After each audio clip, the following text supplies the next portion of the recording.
Hi Tom, how are you? All right, buddy. How are you? All the better for hanging out with you. Good. uh, yeah, it's a beautiful day here in Spain. It's like like the very best day of summer that you get in the UK, which is most welcome because in fact it may be called sunny Spain, but it's been raining an awful lot because I've discovered that the rain in Spain falls mainly on me recently at least.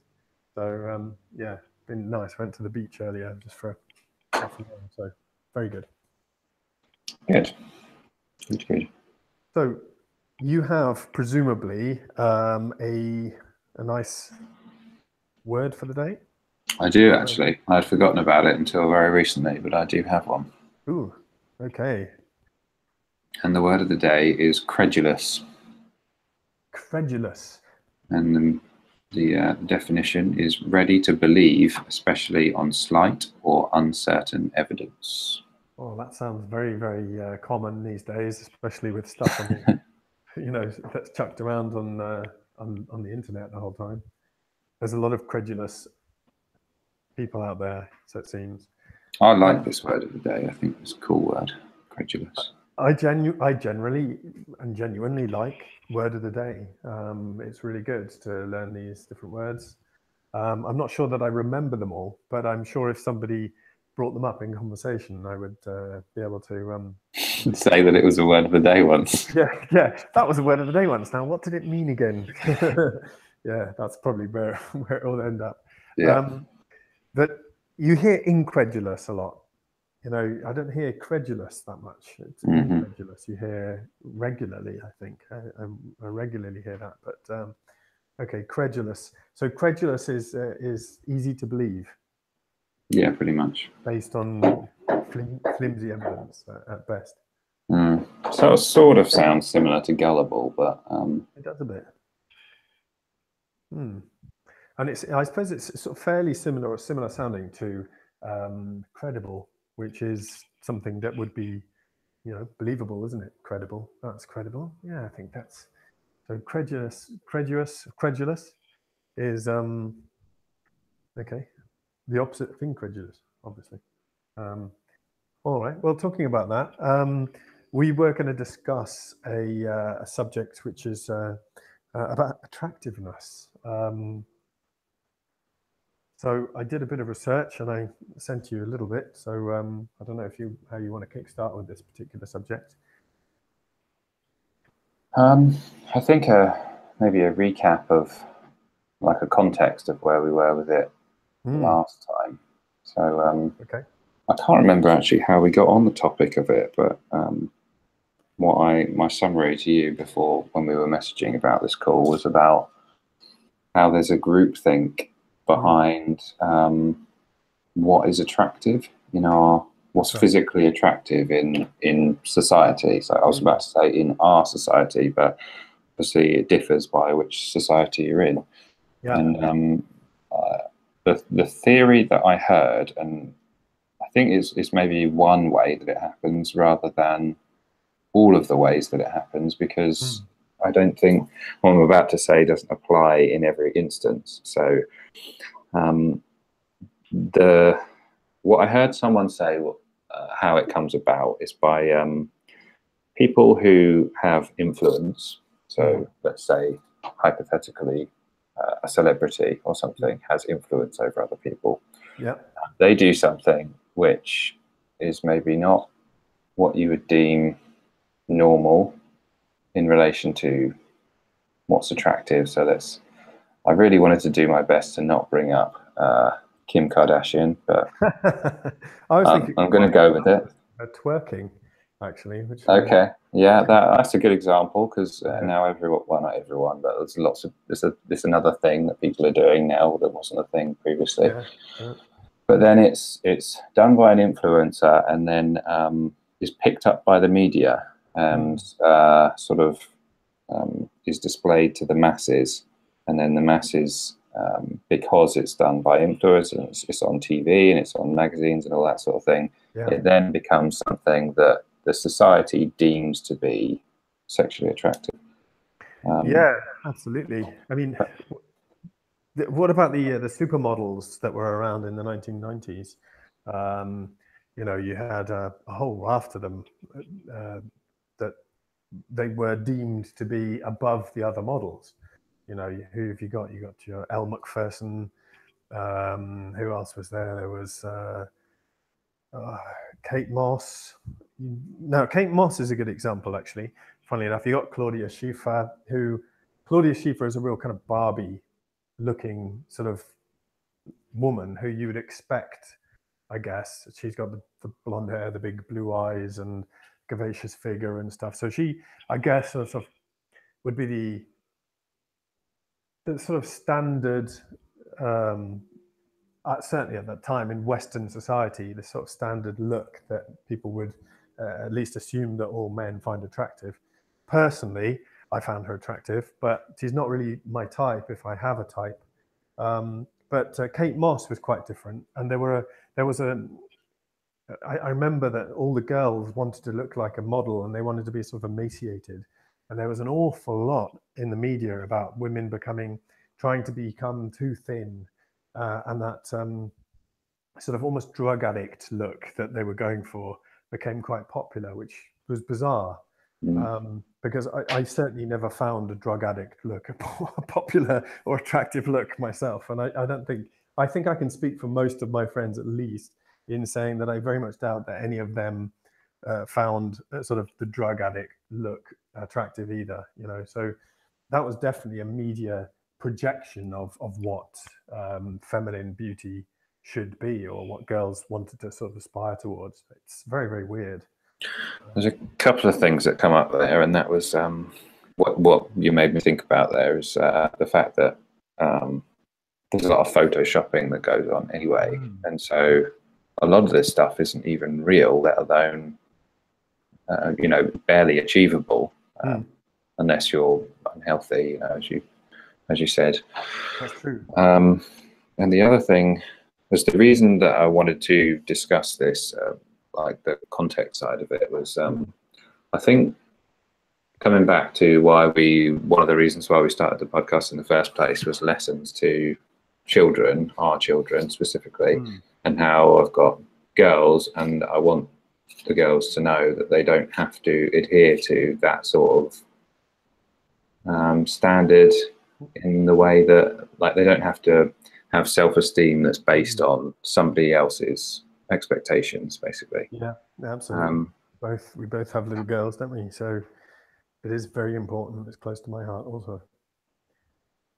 And so it was interesting to think about how that comes about. Like, how would you explain it to, I don't know, it's not a conversation that you'd necessarily have unless it was appropriate, I suppose, but how would you explain it to someone in terms of, because we're sort of pack animals, we want to be accepted by other human beings. Yeah. But at the same time, shouldn't really be going so far with something. Do you know what I mean? Do you know what I'm trying to say?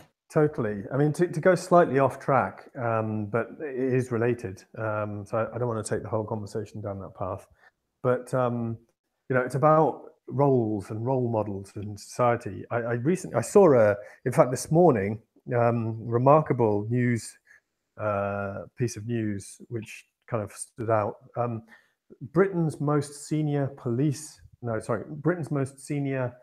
army officer, who is a transgender woman, essentially, started off life as a man or in a male body, let's be politically correct, and decided to change her sex to become a woman. Did this, joined the army,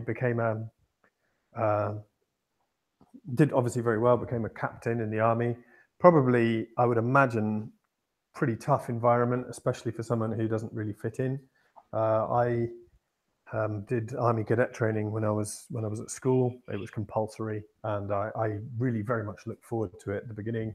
But by the end, I hated it because it was mostly standing to attention and marching and parading, and it was horrible. So, it was a pretty tough, very macho kind of environment, and I imagine it has moved forward since then. But this person here has gone into traditionally a very male sort of career, which has been recently opened up to include females in even combat roles, which is a major sort of a step forward, I guess, in terms of equality. Although being the father of two daughters, I see that as a major step backwards, because I certainly wouldn't want, I have a great deal of respect for the armed forces, but if there was a war, I wouldn't want my daughters to potentially be called up, if you know what I mean. But this transgender woman has got married, and she got married to a transgender man, which I thought was, really shaking it up a bit.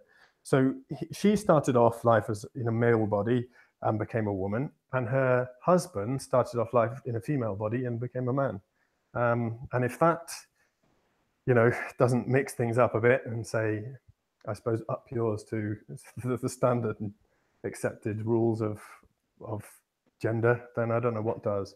But fair play to them, I think. But I guess I came onto that just by chance this morning. But what I really wanted to say was about gender roles, because I was very surprised to discover that both my daughters accepted female things completely. The way that they play is completely different to the way that boys play, generally speaking, and certainly very different to the games that I used to play when I was a boy. They're much more domestic, the games that they play. I mean, this is obviously not always the case. My cousin Zoe was a tomboy and used to climb and fall out of trees regularly and play football and all the rest of it. But both my girls, they like pink, they like girly things. They don't like boys. They go, ugh, whenever there's anything to do with boys. They very, very freely and easily adopted the female role. And it's not something that was encouraged by me at all. And I don't really think my wife really encouraged it either. It just something that they adapted or adopted rather for themselves. And that's obviously a cultural thing, because pink, there's no reason why pink would be a girl's color other than that it's, society deems that's a color for girls. That's I guess a topic for that's a subject for a completely different topic, a different podcast altogether. But a lot of that is based on what's perceived as attractive. My younger daughter Lara, she loves watching Barbie films as well, and Barbie is stereotypical sort of blonde, waif-like doll, really. And most of the films that they watch need to have female leads. Most of the TV programs that they're interested in have to revolve around female characters. Princesses are right up there, as are unicorns. So, this is something that I've definitely not encouraged them about this. My older daughter is slightly less unicorny and Barbie-ish than the younger one, and always has been. But they're both, firmly adhere to sort of female stereotypes, really, in many ways. Which I don't know if you've noticed that with your youngest. Well, your older daughter is significantly younger than my youngest one. So I don't know if you've noticed these things in your daughters. Still pretty early days yet, but I don't necessarily think that being a typical female is a bad thing. I don't think pink is a bad thing. I don't think the whole. I mean, the more kind of thing that I was trying to get at, or the topic was doing things which are negative and how they come about. Yeah. So one of the, I mean, you mentioned the twerking thing. It's one that I didn't think about. But one of the things which overt sexuality is I think a negative thing. I mean, I am, I mean, in my male side is all in favor of it, but the truth of the matter is that personally, I think it's a bit trashy, isn't it? And when I say trashy, it's like it's unnecessary. I mean, because ultimately, most women, what most women in my experience really want is to find a partner. And what most men really want is to find a partner as well. But in the meantime, they can do what they want, But if you're, I think there's a lot of confusion, especially with teenage girls, around things like twerking and around overt sexuality. And one of the things that really worried me a lot was, a while ago in the media, there was a lot of stories about teenage boys sort of persuading girls to show sexy photos of themselves and revealing photos, and then they would share them around the school and things like this. Stuff like that kind of scared me quite a lot, actually, because it's not something that really happened when I was a kid. So, these are things that we need to be very much aware of. But complete side note to this, just while it came up in my mind, was something that we didn't have previously, which is apparently rampant now. This documentary on Netflix, and it's called Take Your Pills, and it's about how students are, the majority of the classes, or the majority of the students in classes, are now taking Adderall, whether it's prescribed or not. And apparently, like, there's statements like everyone, like from teachers, like everyone's on it. There's no one who's not on Adderall, because it's like a performance enhancer. Okay, you're going to have to explain to me what that is, because I have heard of it, but I've never really, I've heard the name, but I don't really know exactly what it does. So what's it, a performance enhancer in the way it sort of helps memory? It helps you focus. So basically they use it for cramming and studying when they're not feeling so good. And this is something that, I mean, we can talk about it on different calls. It's just while it came up in my mind, is that this is something which you didn't used to have to think about, but now you do, because it's another one of those things that's come up as a result of our times, like being able to take a picture of yourself, and that picture being, once it's on the internet, there's nothing you can do about it. It's on there. Yeah. I mean, there was a time when I was a teenager, taking a photo was something that you did.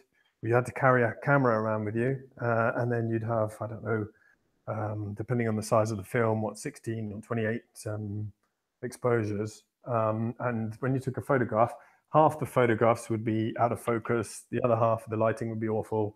And,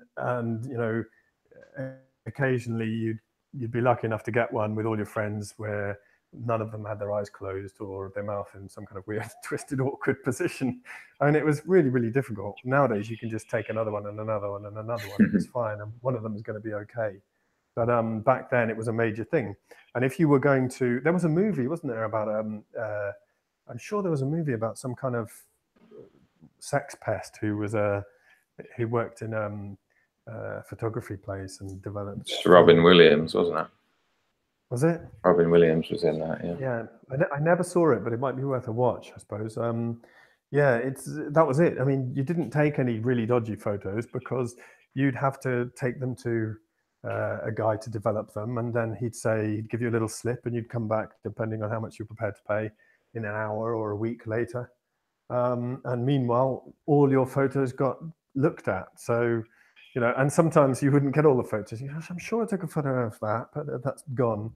So perhaps if there was a photo of actually, now this is another thing that, while we're on the topic of photos, many years ago, I was in Spain, and I worked on a market stall. I've had many jobs in my time, but it was a marketing job, but not quite like the marketing job that we do now. Anyway, this young American kid came up to me. So I was pretty young myself. I was about 23, 24. It was just a summer job, really. I spent the summer in Spain. And this American kid came up to me and he said, "Hey guys, do you speak English?" And I was like, "Yeah, sure." And he said, "Wow, this place is amazing. It's paradise, man. Look at all these photos I took."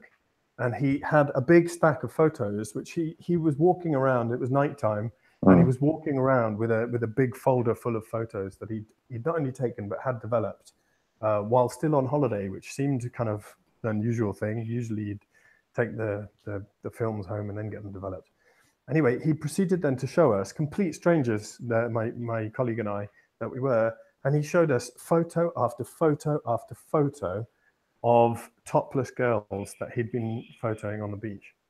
And he's like, I can't wait to show these to my friends back in the States. It's going to be amazing. It's going to blow their mind. And I just thought, that's probably the saddest thing I've ever seen. That's just awful. I was like, oh man, you can't do that. That's just so wrong. So I guess that kind of ties in with the photos and where we're going with them, and the kind of sort of nowadays that they're not regulated by a third party who you don't know, who's going to be looking at all your photos and judging you by them potentially. Nowadays, you just take photo after photo after photo and you store them and you upload them and they're on the internet and they're there forever. But this guy, he just took photos of topless women. I mean, hundreds of them. It was quite hideous, really. And yes, in the States, apparently there is no toplessness, or there may be the occasional place. On the Spanish beaches, if you don't like seeing topless women, don't go to the beach in Spain, because there are a lot of topless women on the beach in Spain. But I quite like the fact that these women can feel comfortable walking along and not being a sex object by just because they have a female body. Do you know what I mean? Whereas but you don't see women walking along even in sort of bikinis in the center of town in Spain. They're very, very funny about where you show your nudity. There's a nudist beach, as we've already figured out where I live. There's no dog beach, which is annoying, but there is a beach for nudists, and they're allowed to go completely naked there. But everywhere else, you've got to have bikini bottoms on. But as soon as you're off the beach, you've got to be dressed properly. You've got to have at least a t-shirt and a pair of shorts or a skirt or something. And that's a social norm that dictates what's acceptable, especially regarding females.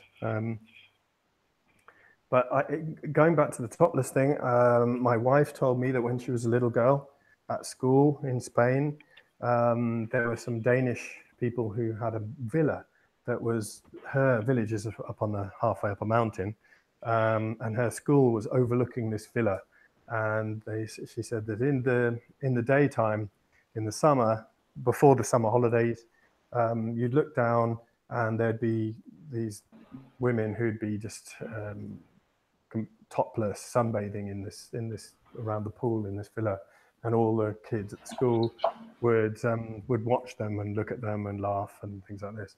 So it's a bit of a weird one. I'm not quite sure what kind of impact that had on Elvira. But I would have thought that it made her a little bit self-conscious about her body, because the boys were laughing and looking and leering and peering at these sort of semi-naked women.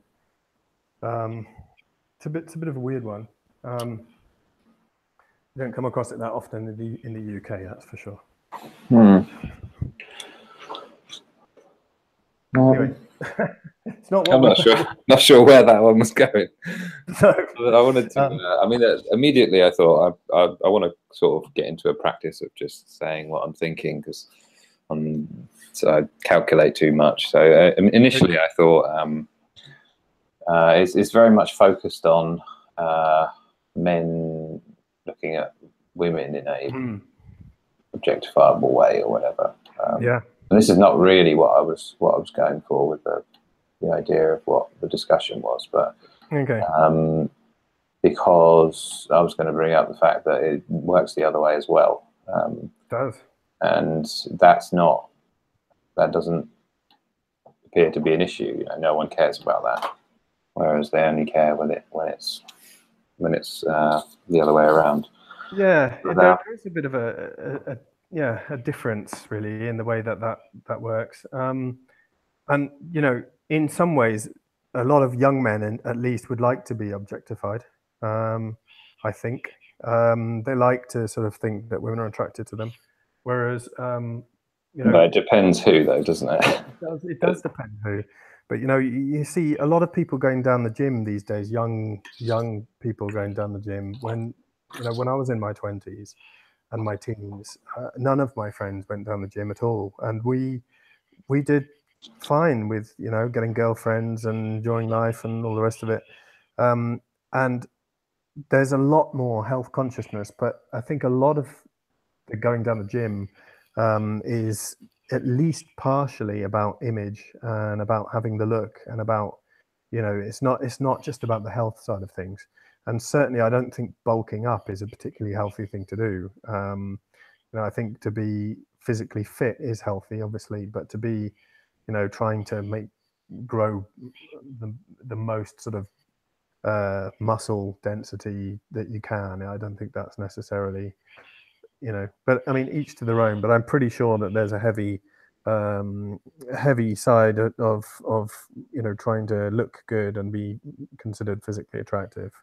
And I think a lot of that, as you said earlier, comes from movies where the lead actor will always have sort of chiseled body, and the lead actress will always be very attractive. I mean, when do you see a movie where the lead female isn't at least considered pretty attractive? Well, there's some comedy examples.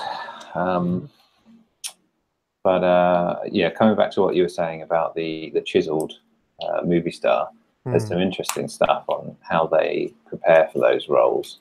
So if you weren't aware, they bulk up for those roles. So they don't necessarily admit to doing illegal substances, but let's just say they bulk up on lots of food and protein and everything like that. Yeah. And then a certain number of weeks before the shoot, they do something which they call cutting. And so I think it involves, I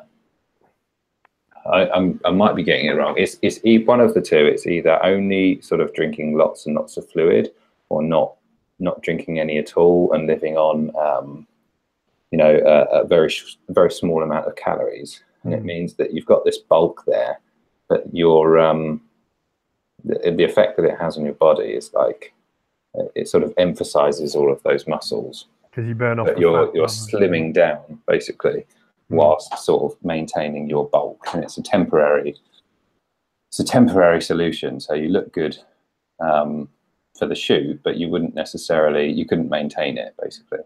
Yeah. And in between takes, they literally work out.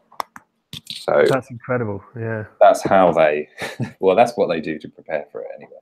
Well, that's really awful, because that is just like the archetypal models all vomiting and stuff before they go down the catwalk to sort of retain their it's very similar, isn't it? It's just it's the opposite essentially. Yeah, it is. Yeah.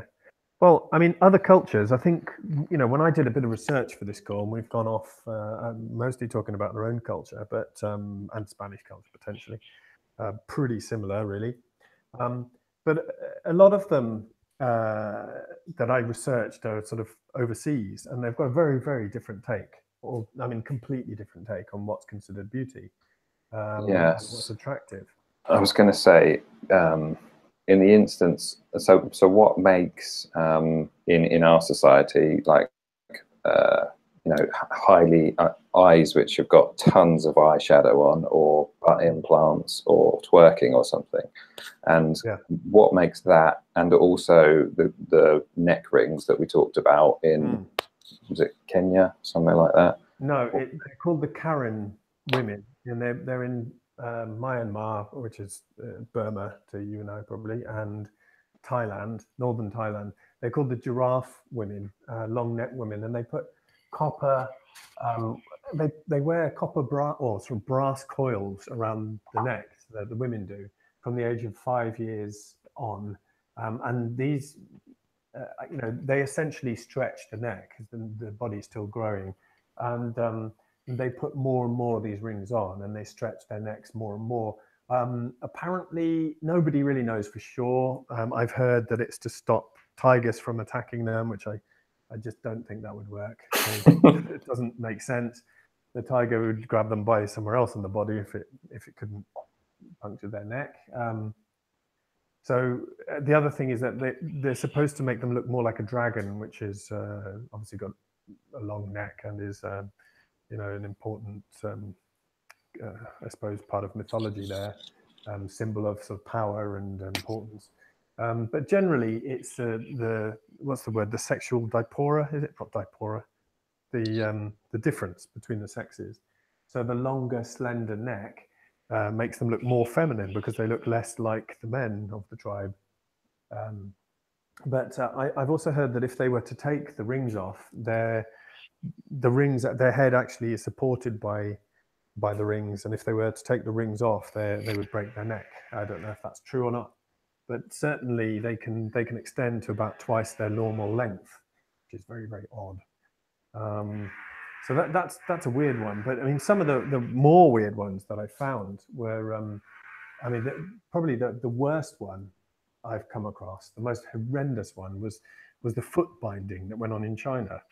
And this was practiced for hundreds and hundreds of years, and it only stopped at the early part of the 20th century. I read a book once, which was a phenomenal book called Wild Swans, and it's about 3 generations of Chinese women.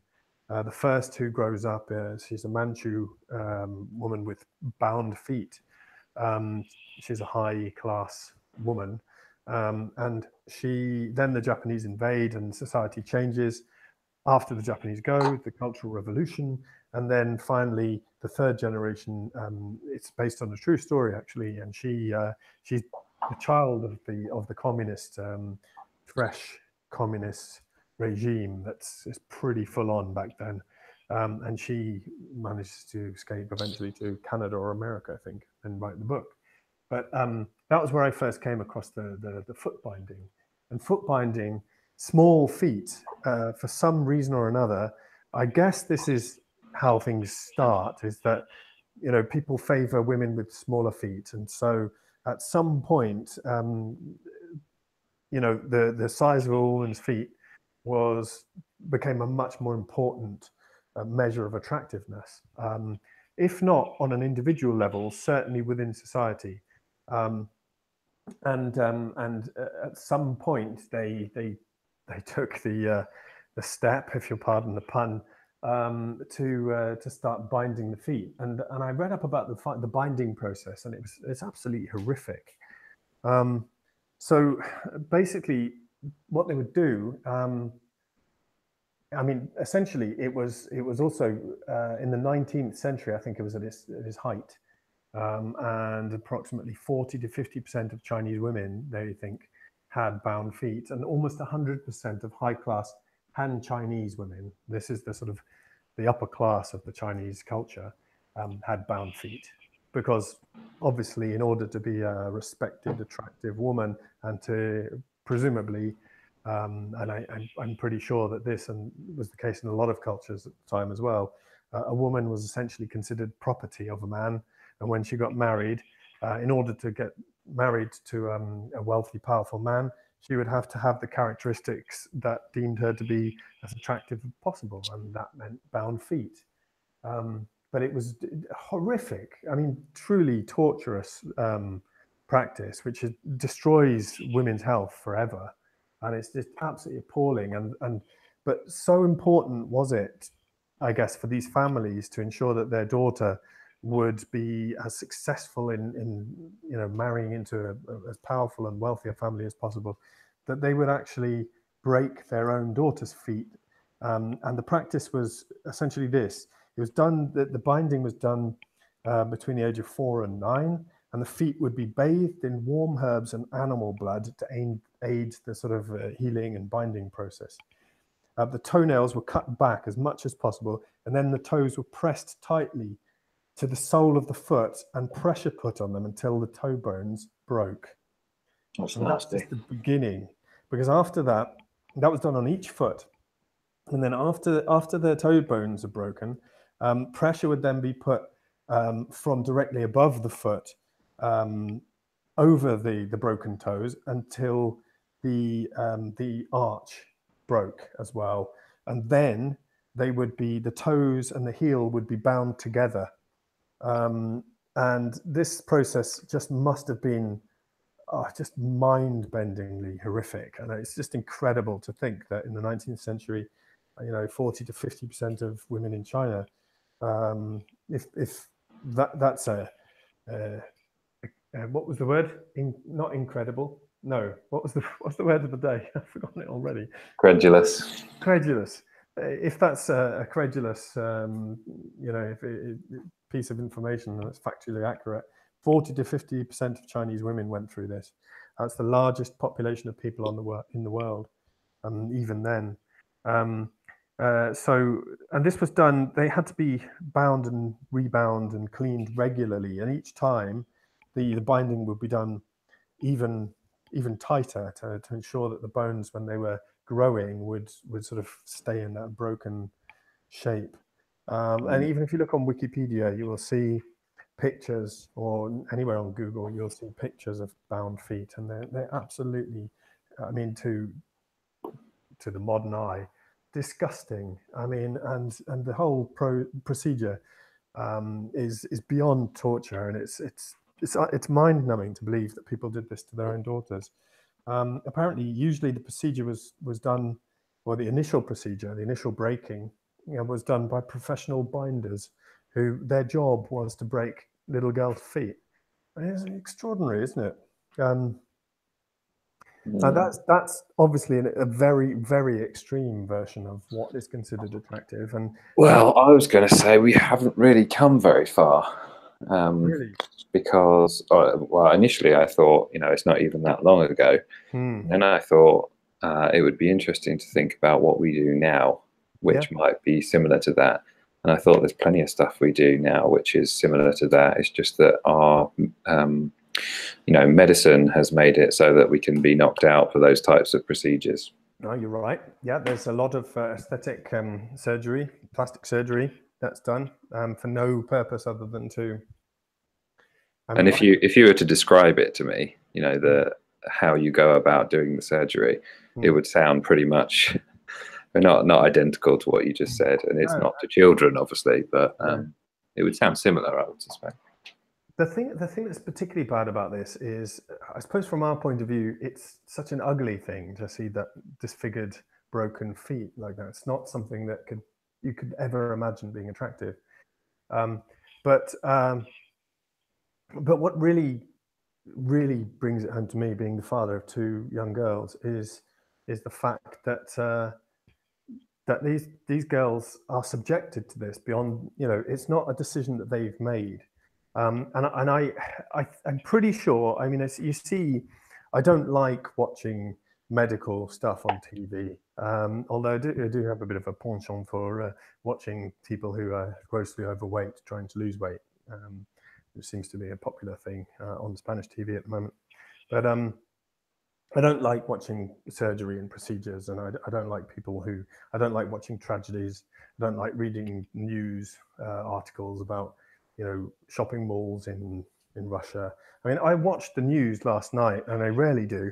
And I watched the news last night, and it was just one horrific event followed by another, followed by another, followed by another. And if you just watch the news every day, your perception of life is just going to be very twisted. I think, did we touch upon this in our recent talk when we were talking about gun crime and things? I don't know if we did, but don't think we did. But just to interject and just say, and after all of that, and to think that things are actually getting better and not worse is interesting. Yeah. But no, you're right. The having plastic surgery, you get a lot of instances of people throwing acid in people's faces. Again, you hear it on the news. Probably not that common, but even if it happens once, it's one time too often. And if you had some event, or you were in a fire and you got burnt and things, now plastic surgery, I think, should be offered freely to these people to try and rebuild their life. And the truth of the matter is that people can be very cruel, and they can, to try and feel normal again.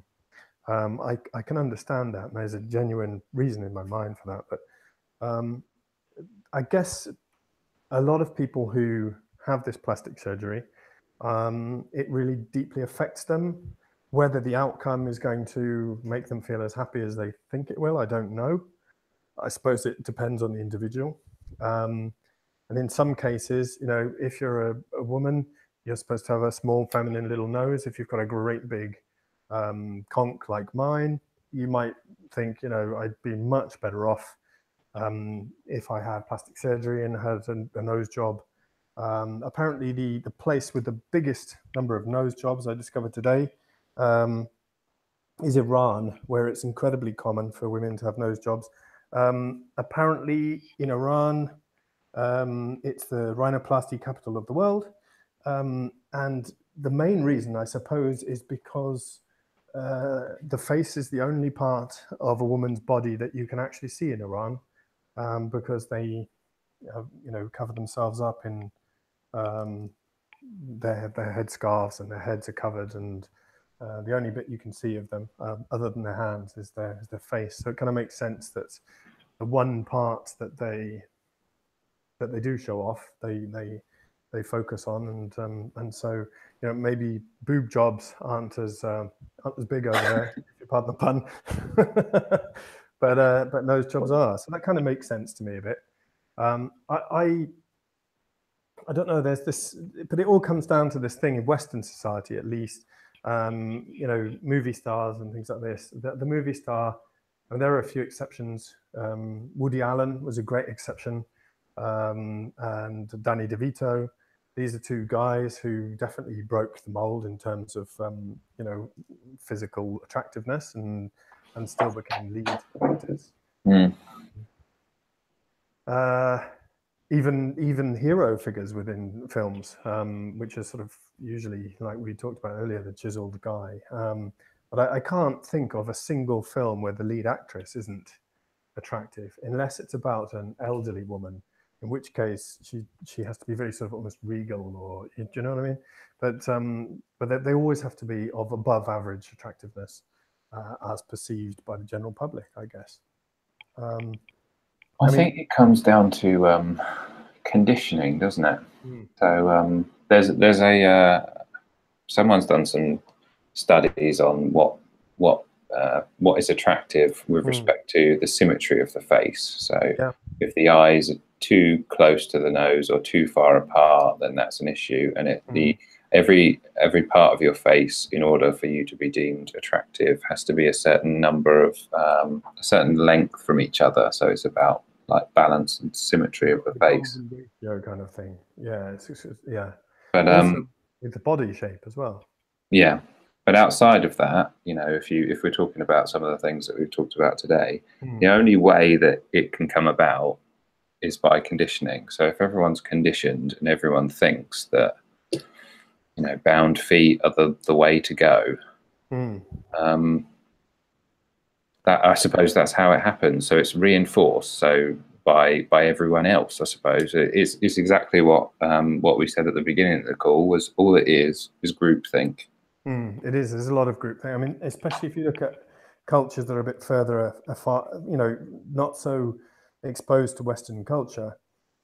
We know that in most Asian countries, fair skin is considered, and in fact, it even was in medieval Europe. The fairer your skin color, the more attractive you were, especially in regard to women. Oh, there's somebody doing some work over there. And this kind of makes sense because I guess it's about wealth. A lot of this thing, it's about wealth.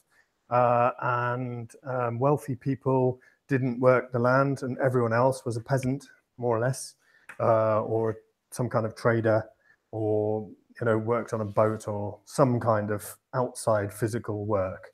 And they were poorly paid, didn't live long. And so they had dark sun-tanned skin.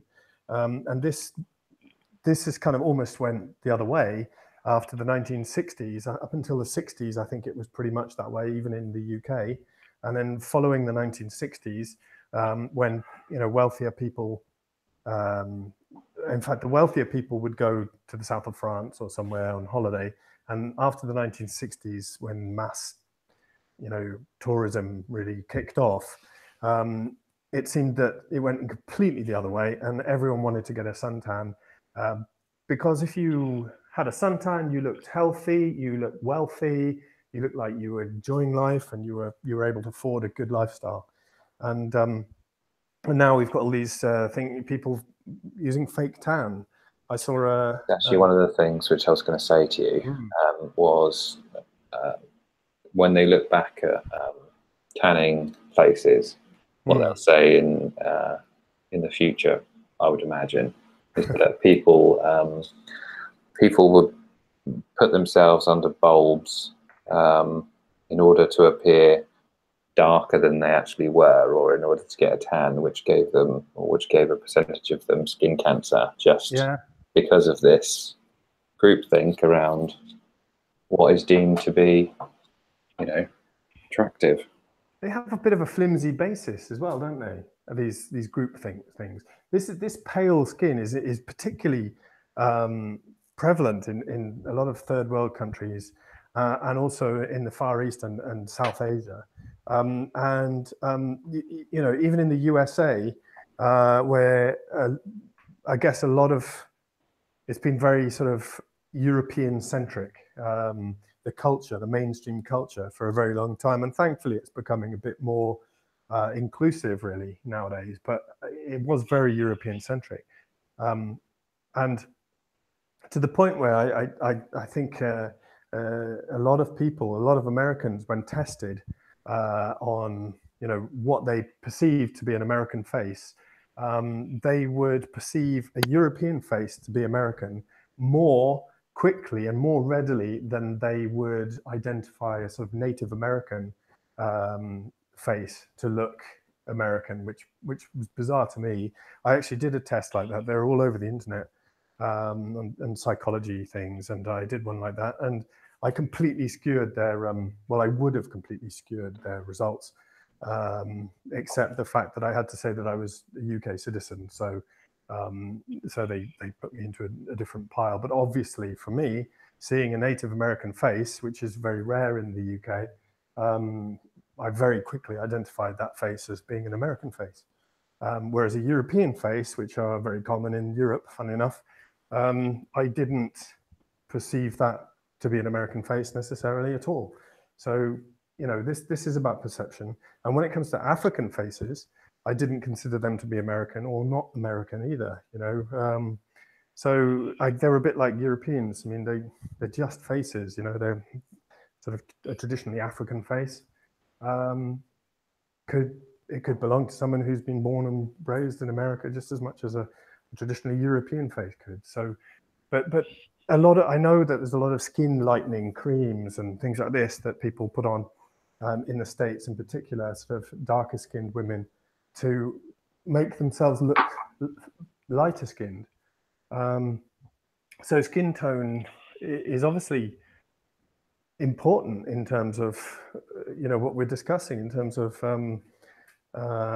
how people, the mass appeal or the collective thinking regarding attractiveness, and it can have disastrous effects. I mean, Michael Jackson is a very good example of someone who had quite dark skin and then became very, very pale indeed.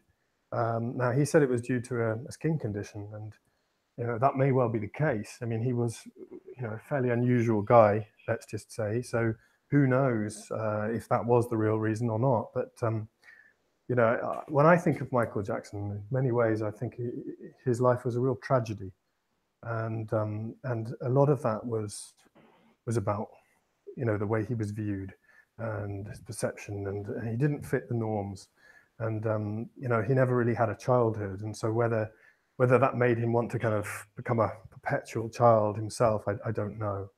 But I think that a lot of that is down to a lot of these issues and about perceived, not just attraction, but perceived sort of standards of behavior and things. I don't know that he was a pedophile. I'd like to think that he wasn't, but he certainly wasn't the usual guy. And he was a classic example of someone whose image completely changed. And I mean, I don't know of anyone who had more plastic surgery than Michael Jackson. It's worth having a look at him as a child or as a young man, and then having a look at a photo of him, after he'd finished all his plastic surgery. It's quite stark. difference. I think a lot of the theme that runs alongside a lot of this stuff is not feeling and like you're enough as you are, whether it be skin color or facial appearance or some of the other things that we've talked about. You know, your neck is not good enough as it is. Well, I think if people started off with that premise that you're fine the way you are, providing that is the truth, you haven't got any conditions or anything like that, then none of it is really very necessary, is it? No, it really isn't. I mean, I genuinely think that the most attractive women I've ever met have been the most natural women, the women who are most comfortable in themselves, and they portray themselves as just a honest, open, confident, but not. And when I say confident, I don't mean when I say confident, it kind of makes me, even myself, think of someone who's kind of strutting around pretending to be confident, rather than actually someone who's just genuinely balanced and confident. Do you know what I mean? Yeah. What I heard about that is there's an internal and an external confidence. The internal confidence is the positive one, and the external confidence is the ego. There you are. If someone's trying to make themselves appear like they're confident, that's egotistical. And if you're just have an inner confidence and an acceptance of yourself, that's a positive version of it. I mean, other tribes in Africa in particular, there are lots of things where they really go to, they go to town with them. You've got body scarification, so people scarring women in certain tribes in the Western Pacific, South America, and parts of Africa. Also in the Maori tradition in New Zealand. And what else you've got? Oh, there's in Mauritania in Africa, there's a very strong preference, at least perceived preference, that men like women with fuller figures. Apparently this is changing, but this is a place right on the edge of the desert, or it's pretty much a desert place, and famine is a very common thing there. So if you're overweight, this is a sign of prosperity. Now, this makes a great deal of sense to me in terms of you're living in a culture, and all of these things I think come down to the fact that we don't really have a nice balanced culture. I haven't come across one yet in the world where there isn't any poverty, everyone's happy, some kind of utopia. And because there isn't utopia, people are always sort of trying to be better or wealthier, or at least to sort of show themselves that that's how they are. I remember in Hong Kong, I lived in Hong Kong a number of years ago, and Hong Kong had the highest instances of Rolls Royces in the world. Per head of population, there were more Rolls Royces than anywhere else at the time. And there was an awful lot of money in Hong Kong. But real estate was unbelievably expensive. And most people lived in tiny little studio flats. The average person lives on the 16th floor, which means that, at least 50% of people live way above that, or at least above the 16th floor. So the number of skyscrapers there makes New York look absolutely minuscule, and they're all compressed into a very, very small space. So what you would see is you'd have businessmen going out dressed in a sharp suit and maybe driving a Rolls Royce, wearing a Rolex, and then he would have no money. It's all show. It's all to try and look like, fake it till you make it, I guess. It's to try and look the part. And there's an awful lot of that there. You'd have these people driving around in Rolls Royces, and probably the majority of them would go back and live in a tiny little studio flat. And I think that's the case. I mean, in Mauritania, they like fat girls. And so I saw actually a documentary on this a long time ago. And the women in the family were force feeding their daughter with goat's milk. I mean, just unbelievable quantities of goat's milk, and then so much so that the girl would vomit, and then when she'd stop vomiting, they would start force feeding her again. And the idea was to get her fat enough to be able to attract a good husband. Get her to a McDonald's, that's all. Yeah, they couldn't afford to take her to McDonald's, but they probably have done really well if they did open a restaurant or two there. apparently French men like their women au natural. They like them to be without makeup and things like this. I personally, I'm not really into makeup either. I like I like a woman who's confident. The inner confidence that you said, um, I like that, the inner confidence, and that comes from being natural. And I wouldn't like it, if I were to sit around in my house and I couldn't relax and be natural around my wife, and it would upset me to think that she can't feel that she can relax and be comfortable around me as well. So I I, I like the au natural look. I think it's to me it's almost a sign of intimacy. And if you have a woman who's confident enough to sort of just be herself, I think that's the most attractive quality, or one of the most attractive qualities that a woman can have. Mm. Um, One of you've the got things that I forgot from the mm, examples we were talking about earlier was the working out in the gym, trying to bulk up, that stuff. yeah, And it's about filling a void. You're trying to fill a void with a bigger physical appearance. That's really a yeah, mental thing. yeah, Um, absolutely. I got um, I got to make a move, my friend. Ah, right, okay. Well, I did want to. Did you want to conclude? Did you want to do a conclusion? Because Well, this is a subject that could go on and on and on. I mean, we haven't even talked about sort of the earring things and big plates going through lips and stuff like this.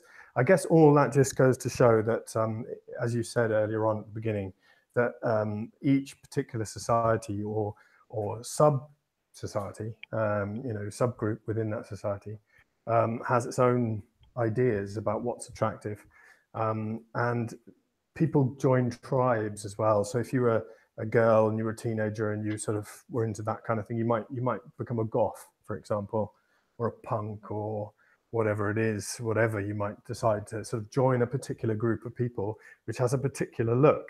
And then presumably those particular people within that particular look would find members of the opposite sex, if they're heterosexual, within that group more attractive than they would find other people. And I think I know you've got to go, so I'll keep this very, very brief. I've heard that we are attracted to people who are like ourselves. So, for example, I have blue eyes and fair hair, fairish, not as fair as it once was. And therefore, by that definition, I should also be attracted to someone who's got blue eyes and fair hair.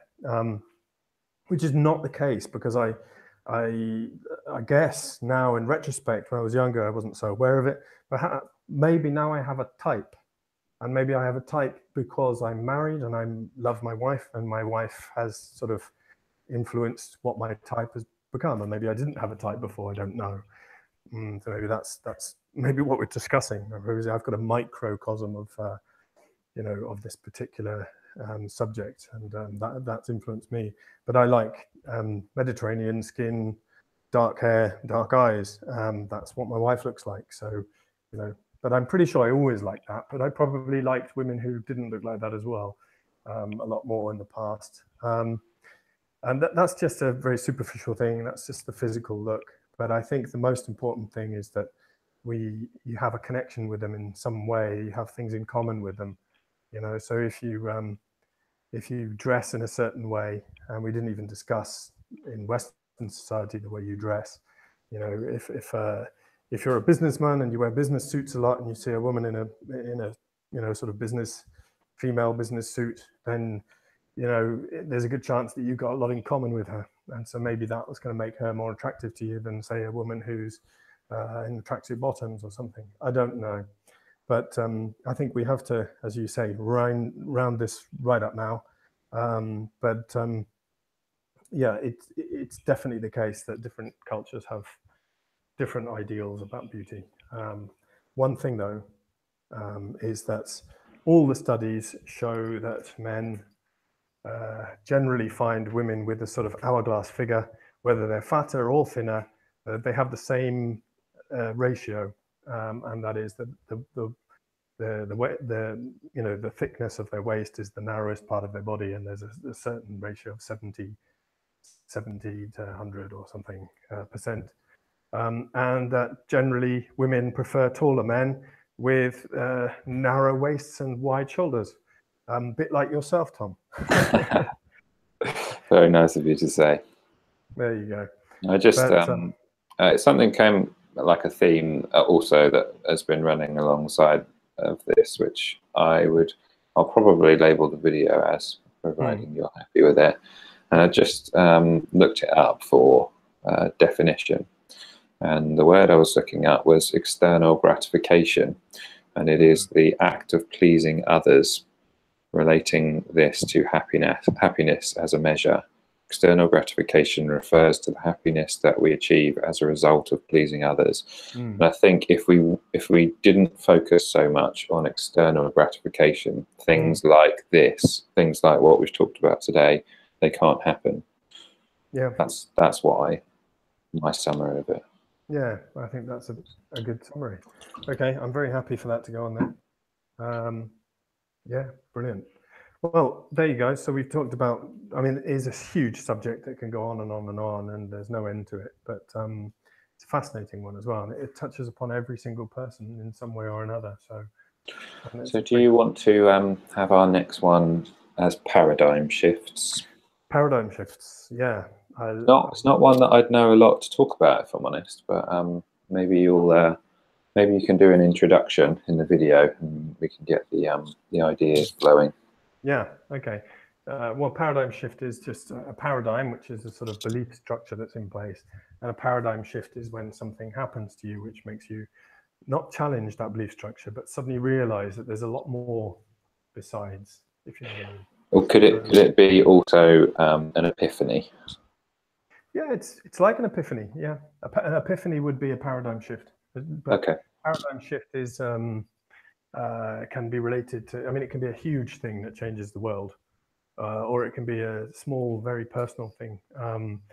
But there's an awful lot, and there's a lot of different ideas about what a paradigm actually is as well. So I mean, I came across it at sixth form college the first time, and I just loved the idea of it. Paradigm is this, it's basically, if you can imagine one paradigm shift, just to give you an example, is that at some point people believed that the world was at the center of the universe and that the sun went around the world, and so on and so forth, and they tried to work out, sort of chart the stars, and the maths never worked. Then somebody, I can't remember, Aristotle or somebody, who came up with the idea that, in fact, if you just forget the knowledge that everyone is applying here, and just sort of take a step back and have a look at it from a different perspective, you'll get to the point that maybe the world isn't in the center. And then what happens? And that stepping back and stopping, just going forward the whole time, and just relying on accepted sort of theory, and stepping away from it and looking at it from a different perspective, allows people to come up with the idea that maybe, what if the sun is at the beginning, and then all the maths work out, and then that then becomes a new paradigm. Now we can take that knowledge, and we can launch spaceships, and we can start exploring the universe, and we can explain all sorts of things, and things make sense that didn't before. So that's an example of a really important and sort of world level paradigm shift. Suddenly the understanding that the world's not at the beginning, at the center of the universe. But there are many, many, many of them, and some of them are really important, and some of them are not. Some of the world's greatest thinkers are people who have paradigm shifts. Albert Einstein, who in pre-Nazi Germany was unable to get a decent job at the university, stopped learning and stopped constantly cramming his brain with new information, which I think most people generally accept to be a very, very good and important thing, and took a step back and started thinking about things on his own, because he didn't have the ability to do that anymore. And in that time, he came up with 3 revolutionary theories that E equals mc squared, and all the other ones, that they're sort of household names, and have rewritten our understanding of the universe. And another example is Isaac Newton, another incredibly famous physicist who there was a Black Death, was at Cambridge, and he could no longer study for a couple of years. And so instead of studying and learning things and getting more knowledge based on that, he had to go and branch off on his own, and it led to him looking at the world in a different way, and he had a paradigm shift. Came up with the theory of gravity and so on and so forth. So, and lots of other things, and they all happened at a time when, you know, these people stopped basically learning and started thinking independently. And it may be something that certain people have the ability to do. It's more easy for people like Einstein, perhaps. But it can also be thrust upon people, you know. So, you know, I heard a story of the first Europeans in North America came across a tribe of Indians and befriended them. Usually they weren't quite so nice, but in this case, they greeted them and stuff, and they showed them how to write, because this particular tribe of Indians had never come up with the concept of writing. And so the way that they showed it was to